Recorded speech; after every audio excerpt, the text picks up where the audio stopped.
developed by African people and how African people think about that way of life. That would be their worldview, how they look on the world. Okay, could you tell me how knowing about this African worldview affects the African Americans today? How relevant is it? Of course, yeah. Well, first place, you can have an orientation where most of us don't have an orientation right now. So we walk through the world without clarity. And secondly, you can have self-esteem because for a group of people to be dependent upon somebody else's worldview, just the mere fact that they experience themselves as being a dependent rather than a creator affects the self-esteem. So I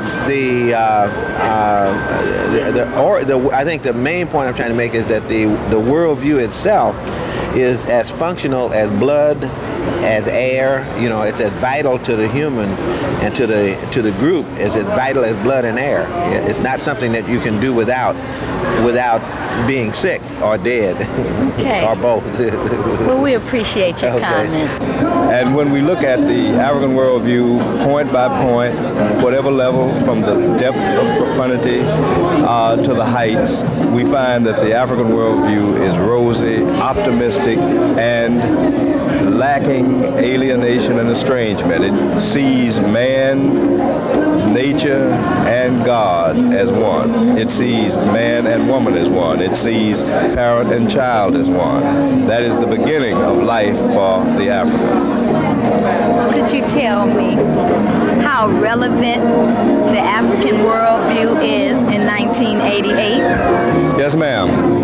One of the consequences of our several hundred seasons of oppression has been that our mind has been to a large extent be clouded by the action of the oppressor. In order to free our minds, we have to select a model and a vision of the world that will enable us to, number one, understand where we are, understand our alternatives, and move into the future. If we have to go back into the bag that our oppressor got his ideas from for our ideas, then we're going to wind up with the same kind of world that we're trying to get out of. It is only by going back to the African worldview that we have a chance at this liberation that we're talking about, so that we can establish our future and not just simply establish another time like the one that we're coming out of. Thank you, Dr. Jacob Brothers. And thank you so much. You're welcome.